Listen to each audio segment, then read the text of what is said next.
Buenas tardes a todos. Buenas tardes. ¿Podrían responder si se escucha, por favor?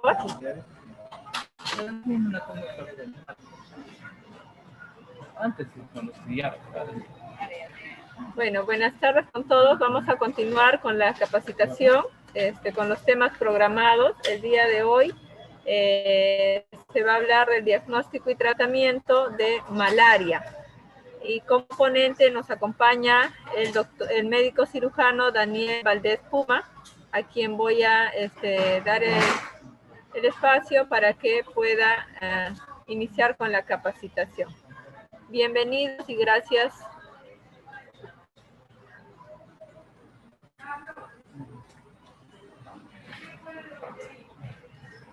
Muy buenas noches. Nuevamente aquí en la capacitación vamos a hablar de la enfermedad de malaria. Bueno, es una enfermedad que en realidad epidemiológicamente le hemos tenido un buen tiempo. En el año 2011, 12, 13 que tenían brotes en los distritos de Huaypetue y el distrito de Madre de Dios, ¿no? Ahí nos había presentado un montón de casos, lo que era malaria vivax. En el año 2018 se presentó un caso autóctono en el distrito de Las Piedras, en el Centro Poblado Alegría, y luego al siguiente año, en el año 2019, empezó un brote en el mes de febrero, después hubo un rebrote en el mes de septiembre, ¿no? En la cual se trató de controlar, se ha controlado la enfermedad. Bueno, ahora no estamos con los casos ya, de acuerdo a lo que me informa la licenciada Silvia Rodríguez, ¿no? Pero es muy importante saber, recordemos que hay bastante diagnóstico diferenciales, bastantes enfermedades que tienen presentan la misma sintomatología, así como la fiebre amarilla, el dengue, la malaria y otras enfermedades más, ¿no? Que son transmitidas por vectores. Más aún, se tiene que diferenciar las enfermedades transmitidas por vectores, como el dengue, porque en el Centro Poblado de Alegría teníamos dengue y malaria, los dos brotes bien fuertes, que en realidad es un poquito difícil de controlar, ¿no? Bueno, por el mismo hecho, el mismo sentido del trabajo con la población que se tiene que realizar en el tema preventivo promocional, pero a veces cuando se escapan de las manos en el tema, digamos, de un brote, lamentablemente tenemos que ir directamente al diagnóstico y tratamiento. Hoy día vamos a hablar con respecto directamente a lo que es la parte del diagnóstico y tratamiento de lo que es la enfermedad de malaria. Primero vamos a hacer un simple concepto, ya que en realidad vamos a hacer directamente al grano lo que tenemos que hablar, ¿no? No podemos tampoco tratar de alargar y hablar de mucho de la malaria, bueno, porque es amplio, en sí es muy amplio. Ya, eso por lo menos esta capacitación debería durar 3 días de presenciales con casos clínicos, y es muy importante porque la verdad que se ha presentado malaria en caso de malarias graves, y la verdad que sí se han complicado en ido a bus, pero ha sido esa malaria grave en el año 2018, ¿no? Que ha sido una importada de Iquitos, ¿no? Y fue una malaria mixta, ¿no? Pero que se volvió grave. Bueno, primeramente, ¿cómo se adelanta esto? Avanza eso. Ya. ¿Qué es la malaria? Es una enfermedad transmitida. Primero saber que es una enfermedad parasitaria, ¿no? Que es transmitida por el zancudo anófeles, que es prevenible y curable. No son los anofelinos los que transmiten esa enfermedad. Hay diferentes tipos de anófeles y presentamos aquí el Derlinge, varios tipos. En realidad aquí lo tenemos el Derlinge. ¿Ya? ¿A quién le da la malaria? En realidad todos estamos en riesgo de contraer la malaria. ¿Ok? ¿Ya? ¿Cómo actúa el parásito de la malaria? ¿No? El zancudo pica y chupa la sangre con parásitos de una persona enferma con malaria, ¿no? El segundo, el zancudo se infecta y luego pica, ¿no? A una persona sana y le introduce el parásito en la sangre, el parásito se destruye la sangre, o sea, los glóbulos rojos más que nada se afectan, produciendo anemia y pueden causar la muerte, ¿no? Un ratito. ¿Por qué nos da la malaria? ¿Será por el río, por el agua de río? ¿Será por la suciedad dentro o fuera de las casas? No, es porque existen enfermos de malaria en la comunidad y el zancudo que lo transmite. ¿Ok? Eso sí tenemos que es saber. No puede haber, en caso, digamos, puede haber ¿cómo se llama? El vector transmisor de esta enfermedad, pero si no hay enfermo, la verdad que no, ¿me entiendes? ¿Ok? O puede haber un enfermo dentro de la ciudad, ya, pero si no hay el vector dentro de la ciudad, no se transmite la enfermedad. Eso también tenemos que tener en cuenta. Sí o sí tiene que haber el paciente enfermo con el vector presente para que se pueda transmitir esta enfermedad. ¿Cuál es el zancudo que transmite la malaria? Como ya hace un momento le decimos, el anófeles, ¿ok? Y eso está presente más que nada en las zonas de arrocera, donde siembran arroz y todo ello. Ya en zonas también, por quebradas, por esos lugares también existe lo que es la parte de mosquito, ¿no? En esos lugares es su lugar de vivencia. Existen dos tipos de malaria. En el Perú existen dos tipos de malaria, que es la malaria vivax, la malaria falciparum. También tenemos que saber que hay otros tipos de malaria oval y el malariade, ¿no? Eso más que nada frecuentemente se encuentra en África, ¿ya?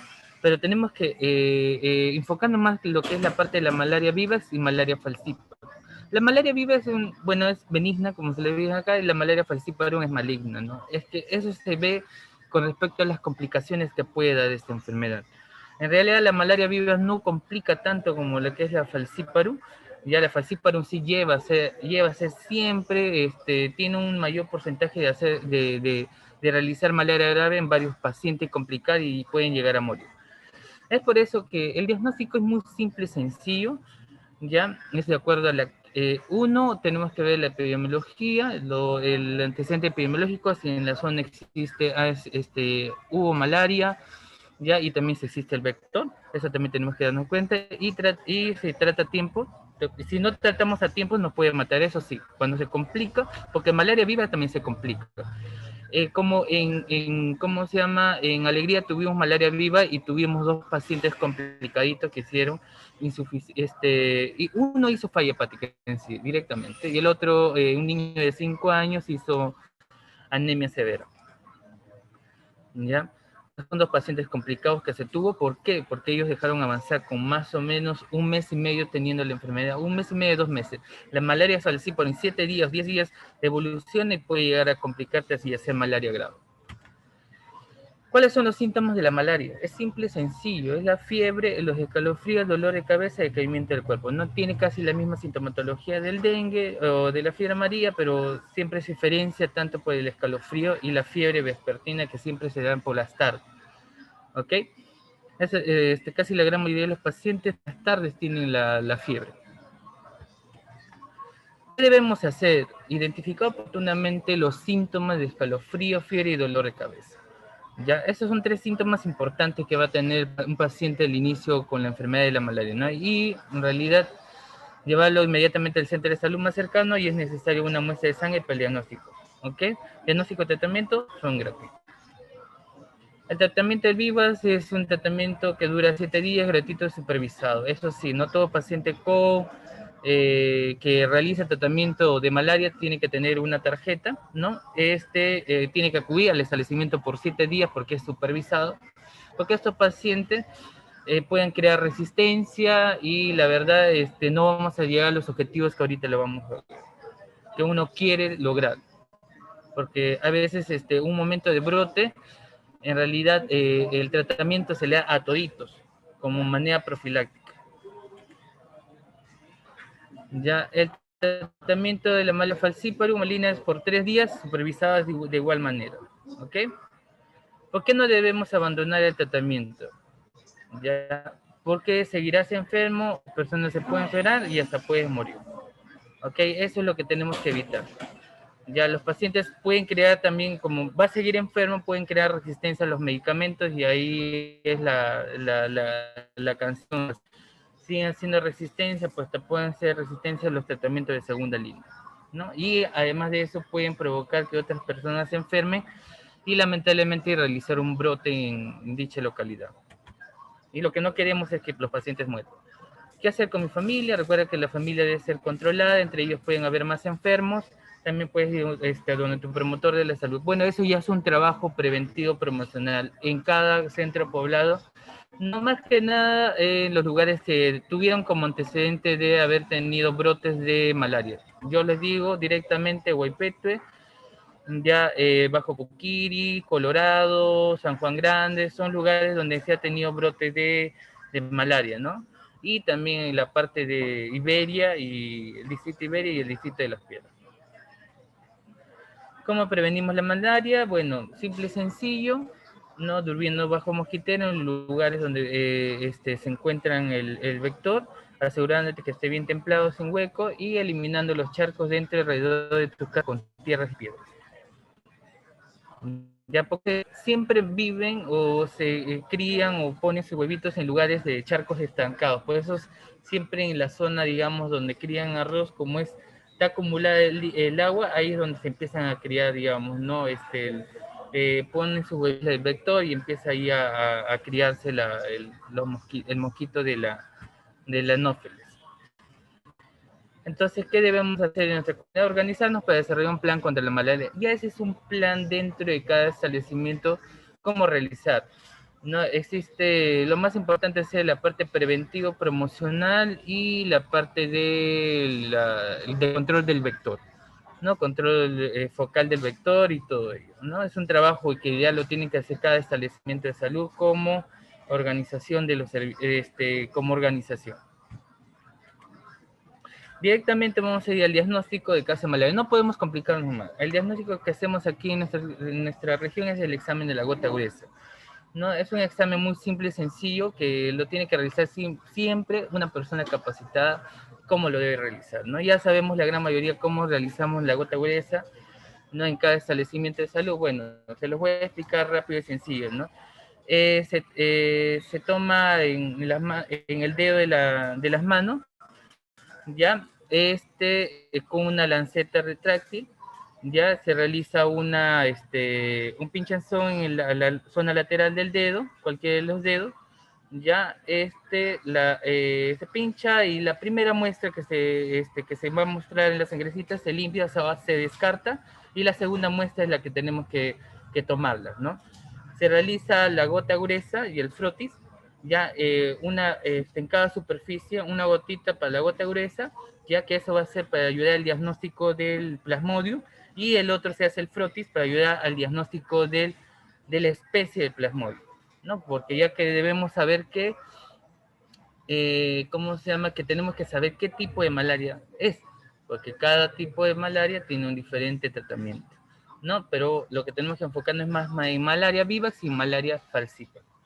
Ya el personal biólogo o el quien va a realizar el diagnóstico tiene que sí o sí tratar de darnos la densidad parasitaria, ya, porque eso también depende, digamos, ¿no? Del seguimiento al paciente. Recordemos que los parásitos destruyen los glóbulos rojos en tema de la fisiopatología.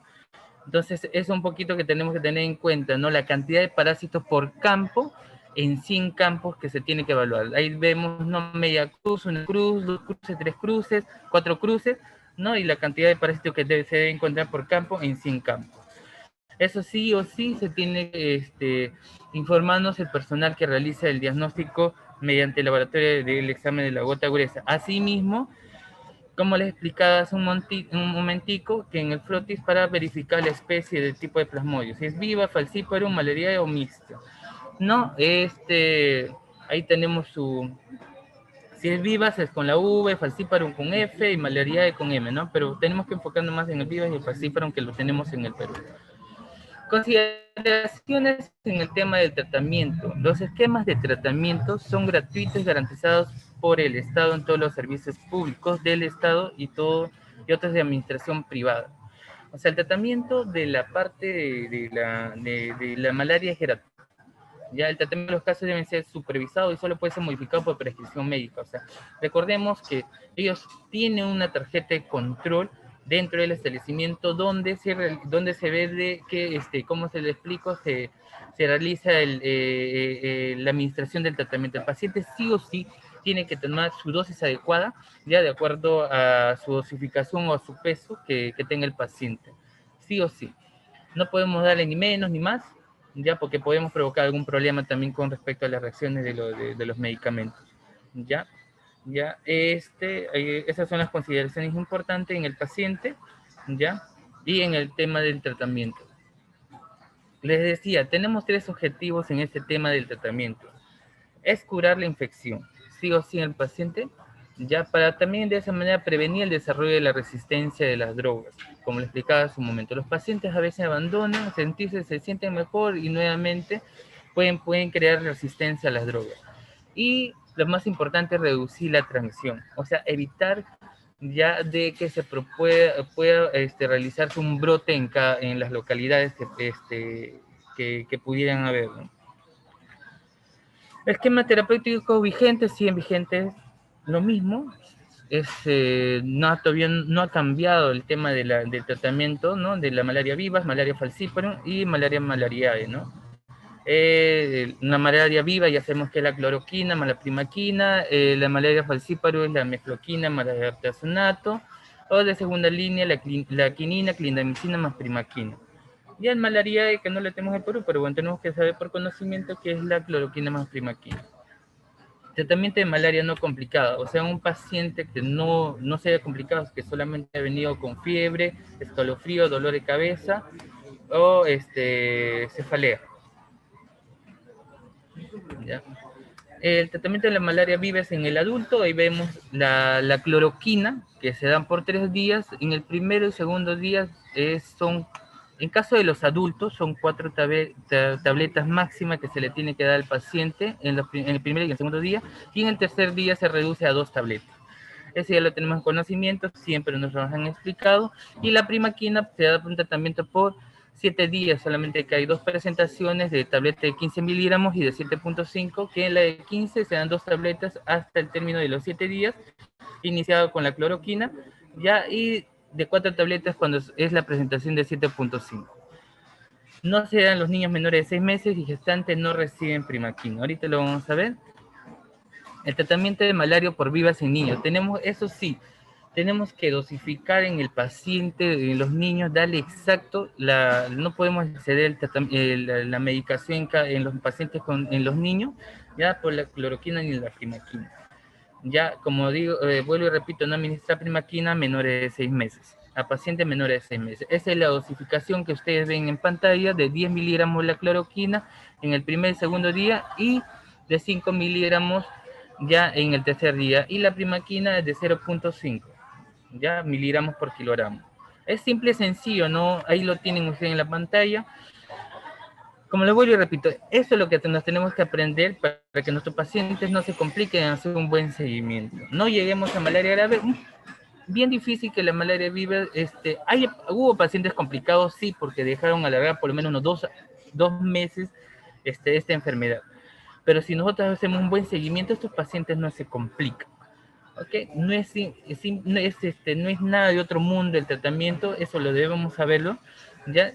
Porque eso también nos han explicado ya, bueno, en caso de los médicos, ¿cómo se llama? En nuestro ¿no? Preestudio, ¿ya? Entonces, esa es la parte de la malaria en el adulto y la malaria vivas, ¿ok? Y en caso de las gestantes, ya está contraindicado la primaquina. Ya lo que sí tenemos que iniciar el tratamiento es con la cloroquina, ¿no? En la semana 1 del paciente, de la gestante, iniciar igual, ¿no? Como un adulto de 4 tabletas, ya, o también sacar de acuerdo a su dosificación, que es 10 miligramos en el primer y segundo día, porque ahí hemos visto también, bueno, en caso de Loreto, que hay gestantes menores de edad que pesan hasta 40, 45 kilos, ¿no? De acuerdo a la zona, ¿no? O pacientes con mayores de 50 kilos que se les puede administrar 4 tabletas en el primer y segundo día, ya, y 2 tabletas máximas en el tercer día, ¿no? Y luego continuar en la siguiente semana. Por ejemplo, si hemos iniciado al paciente el día lunes, martes, miércoles, en la siguiente semana tenemos que administrarle 2 tabletas de cloroquina hasta el término de su gestación. Luego el término de la gestación, del parto, ya se realiza siempre, en ese momento se se realiza en el parto en el del cordón de la placenta, ya una toma de muestra de la gestante, del cordón, perdón, para, se realiza la gota gruesa y ¿cómo se llama? Se realiza para el diagnóstico laboratorial. Pero sí o sí en estos pacientes diagnosticados en la gestante, sí o sí, ni bien termina, se evita la lactancia materna y continuar en la gestante, no con la primaquina para su adecuado tratamiento y su cura, ¿no? Que es lo que queremos lograr. La malaria falciparum, el tratamiento en adultos, el artesunato que viene en tableta de 250 miligramos, ahí vemos la dosificación de 4 miligramos por kilogramo por día o una tableta máxima, ya por los 3 días. La mefloquina se da por 2 días, que son 3 tabletas por día, ya, y la primaquina, que son 3 tabletas en el primer día, ¿no? Ahí ven la dosificación de acuerdo al peso, pero si ya los pacientes ya llegan a su máximo hasta 3 tabletas nada más. Ok, igual en los niños ahí vemos la dosificación es la misma, ¿ya? Entonces, pero sí o sí en los niños tenemos que dosificarlo muy bien, ¿ok? No se recomienda, en caso, digamos, no haya una resistencia a los medicamentos ¿cómo se llama? Al anterior, que es la artesunato mefloquina, ya tenemos ahí la quinina y la clindamicina. Es un poquito más largo el tratamiento, ya eso solamente no se le da a los pacientes durante la gestante, durante el primer trimestre del embarazo, se puede dar en el segundo y el tercer trimestre, pero tampoco se le da en niños menores de 6 meses. En los niños menores de 6 meses en sí se le tiene que referir, eso sí, los niños menores de 6 meses se refieren. Ya en este caso se le tiene que referir. Y en caso de resistencia a la primera línea, que es artesunato, mefloquina y primaquina, tenemos la quinina y la clindamicina. Ahí vemos, ¿no? En la mañana, tarde y noche, con respecto a su dosificación, cuánto se le tiene que realizar el tratamiento, ¿ya? Siempre vigilando, ya recordemos que la clindamicina y la quinina tienen reacciones adversas también. ¿Ok? La quinina, en sí, dosis máximas dosis máximas de tabletas son 2 tabletas por día por 7 días. La clindamicina igual, 2 cápsulas, ya, que vienen de 300 miligramos, ya máximo 2 cápsulas, o sea, 600 miligramos por día. Ya, y ahí tenemos la dosificación por kilogramos en caso se requiera de menos dosis. Ya en la tarde se le da la quinina, ya de tableta de 300 miligramos, ya 2 tabletas, y en la noche ya la misma dosificación que se le está dándole en la mañana al paciente. O sea, se da al paciente la quinina 3 veces al día y la clindamicina 2 veces al día. Ahí vemos la dosificación, simple y sencilla. Malaria, el tratamiento es la cloroquina con la primaquina. Cloroquina son 4 tabletas por día, por 3 días, y la primaquina en el tercer día, que se le da 3 tabletas. ¿Ya? La primaquina, como vuelvo y repito, no se administra en gestante. Bueno, y lo bueno es que no tenemos malaria aquí en la región de Madre de Dios, ni en el Perú. En niños ahí tenemos la dosificación, ¿ya? Que es 10 miligramos en el primer y segundo día, y en el tercer día 5 miligramos. Ya, y la primaquina 0.75 miligramos por kilogramo. También, como vuelvo y repito, no administra primaquina a niños menores de 6 meses. Todo paciente niño menor de 6 meses, vuelvo y repito, se refiere. ¿Qué hacemos un paciente con malaria grave y cómo lo podemos reconocer? No, todo paciente malaria grave se tiene que, referir, ¿ya? Se tiene que hospitalizar y tiene que tener una atención especializada, porque son pacientes que en realidad casi la gran mayoría entran a UCI, ¿ya? O algunos hospitalizan, ¿ya? En caso estos pacientes se compliquen, porque hacen pacientes con insuficiencia renal, falla hepática y se complican bien.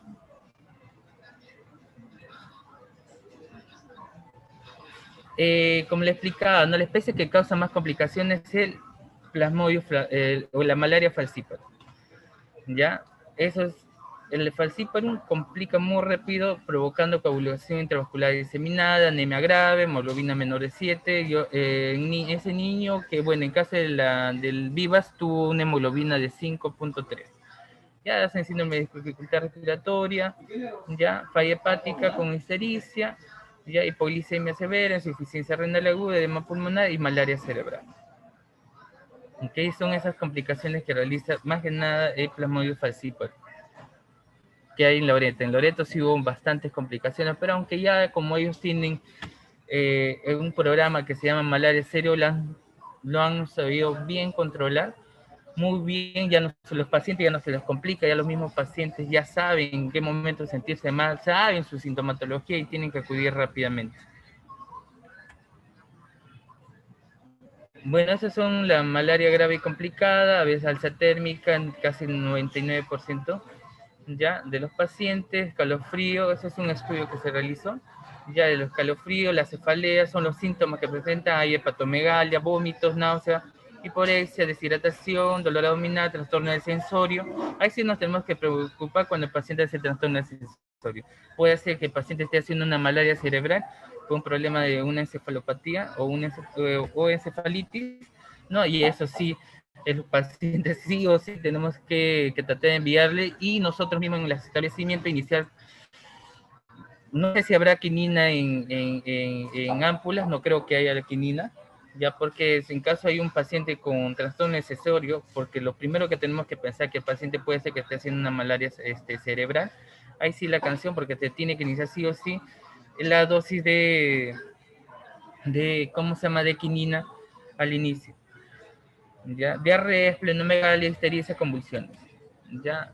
Criterio de malaria grave y complicada, de acuerdo al MINSA, neuropaludismo, crisis convulsiva, anemia grave, como hace un momento le vuelvo a repetir, insuficiencia renal, edema pulmonar, hipoglicemia, colapso circulatoria, ampollas de Cho, hemorragia difusa, ¿no? Coagulación intravascular diseminada, hemoglobinuria masiva, acidosis, ¿no? Una acidosis sanguínea. Características clínicas de la malaria grave, ¿no? El deterioro de la conciencia, incluido el coma, ¿ya? Por eso está diciendo, no hay una afectación del estado de la conciencia, eso sí, el paciente, lo más probable es que esté haciendo malaria cerebral, ¿ya? Y ahí sí se nos puede complicar el paciente, se nos va a complicar.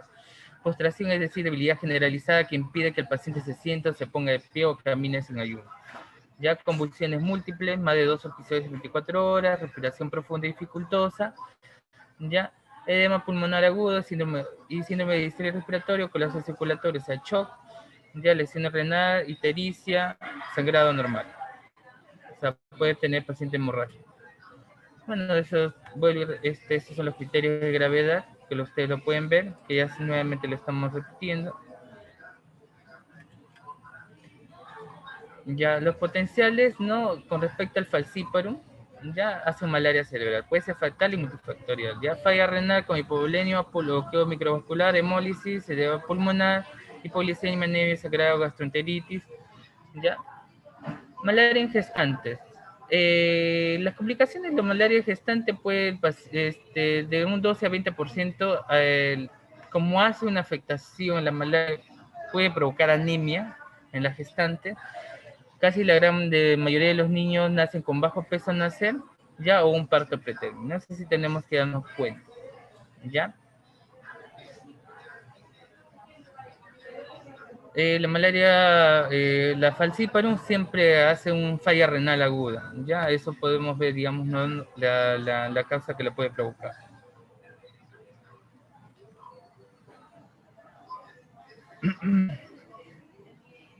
Bueno, otra vez estamos repitiendo, la malaria gestante en el primer trimestre del embarazo, en caso que es la falciparum, ya es la quinina más clinicina. Recordemos que la falciparum va a llevar sí o sí a malaria grave. No tanto el virus, sí o sí complica la falciparum. Menos mal no la tenemos ya hasta el momento, pero sí o sí hay sí una capacitación tremenda en el tema, digamos, ¿no? De que si haya pacientes, si haya falciparum o malaria falciparum en la región. Ahí sí tenemos que explicarle bien la administración de la quinina, ya de la dosis de inicio que se tiene que realizar en los pacientes, porque la malaria falciparum, como lo vuelvo y repito, es malaria cerebral. casi los pacientes que se complican, ¿ya? Un 90% de los que se complican, que están complicándose, hacen malaria cerebral. O sea, hay un trastorno de sensorio y se complican los pacientes, ¿ya? La sospecha de malaria grave, eso es lo que tenemos que realizar. Realizar una evaluación clínica rápida, prestando esencialmente atención al estado general del paciente, nivel de conciencia, tensión arterial, frecuencia, ¿no? Profundidad de la respiración y palidez. Buscar rigidez de la nuca, exantemas para descartar diagnósticos alternativos. Ingresar al paciente a una sala para casos graves o cerca de control de enfermería, un ambiente para que pueda ser vigilado estrechamente. Si está indicado, se le ingresará en unidad de cuidados intensivos siempre que esté disponible. Efectuar una comprobación inicial rápida de la glicemia, controlar frecuentemente, corregir eventualmente las hipoglicemias. Recuerden, como ya se les explicaba, hacen hipoglicemia a los pacientes. No tratar las convulsiones con benzodiazepina, sea diazepam, iniciando siempre que diazepam, ¿no? ¿Ya? Y o fenitoína, en caso se tiene que realizar con fenobarbital, se tiene que realizar con fenobarbital. No sabemos el tratamiento de las convulsiones, ¿no? Diazepam, fenitoína, último fenobarbital, es lo que hacemos con el respecto con el tratamiento de las convulsiones. Ese es el tratamiento de malaria grave, ya es un tratamiento por vía endovenosa, ya es, como les explico, eso se realiza en el hospital, ahí ustedes ven la dosificación, ya. Recordemos que el artesanato, la clindamicina tienen efectos colaterales que en realidad provocan malestar en los pacientes, ¿ya? En el artesanato vemos, ahí tenemos sus efectos colaterales que tiene. Ya, esa es la quimioterapia con quinina, ¿no? El dosis de ataque que en realidad sí o sí, en casos, esperemos no tener malaria falciparum porque se pueden complicar sus pacientes, es iniciar con 20 miligramos por kilogramo diluido en 5, 16 por kilogramo, con dextrosa al 5% solución salina. Ya siempre se tiene que evaluar la hidratación del paciente. Recordemos que los pacientes pueden tener, digamos, un problema de diarrea o un problema de vómitos en los pacientes. En realidad tenemos que evaluar su hidratación mediante una evaluación, un examen clínico adecuadamente, ¿no? La pasada en una infusión lenta en 4 horas, ¿no? El dosis de mantenimiento ya cuando esté en el hospital, ¿no? Luego de 8 horas, inicia con 10 miligramos por kilogramo diluido de 5 cc al 5% de solución salina. Pasar en 4 horas cada 8 horas. Si se requiere más de 48 horas de tratamiento, reducir la dosis de quinina a 7.5 o 5 miligramos por kilogramo. Bueno, eso más que nada lo realiza en el hospital, pero sí tenemos que iniciar, en caso en el establecimiento de salud, tenemos un paciente con trastorno del sensorio, sí o sí dosis de ataque de quinina, sí o sí. Lamentablemente sí lo tendremos acá, pero esperemos que tampoco tengamos pacientes con malaria grave, ¿no? Y hagan malaria cerebral, la verdad. Hasta ahorita no hemos tenido, es lo bueno. Ya ahí tenemos, ¿no? El paludismo cerebral, mantener expeditas las vías respiratorias, instruir una asistencia de enfermería. Bueno, es el tratamiento, digamos, ¿no? De acuerdo a las complicaciones que pueden tener los pacientes, ¿no? Un coma, ya convulsiones, ya ahí vemos el tratamiento. Eso ya es un tratamiento en sí en hospital, ya en una insuficiencia renal, en una hipoglicemia, acidosis metabólica, no vamos a hacer nada en un establecimiento de salud, sí os tenemos que referir a esos pacientes que encontramos, ya edema pulmonar agudo y todo, ¿no? Aquí tenemos el efecto de la quinina, son frecuentemente, al igual que la clindamicina, son trastornos gastrointestinales, ¿ok?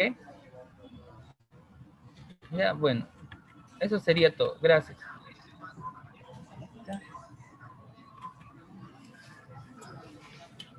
Acá voy a activar el audio, por ahí no sé. Acá no puedo, no hay audio, ¿no? Allá está. Es que no me diga alguna pregunta. ¿Alguna pregunta?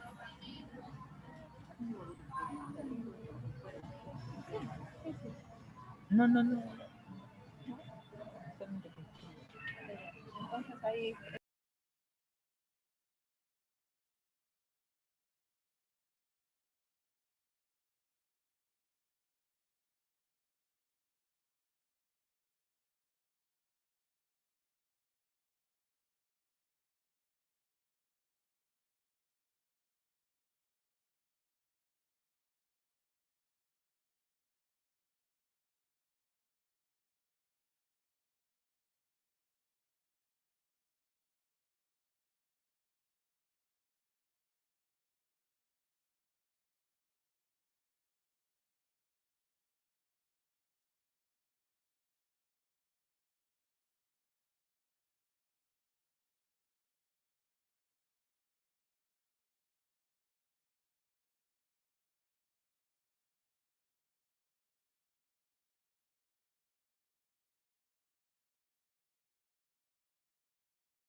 Sí, ahorita.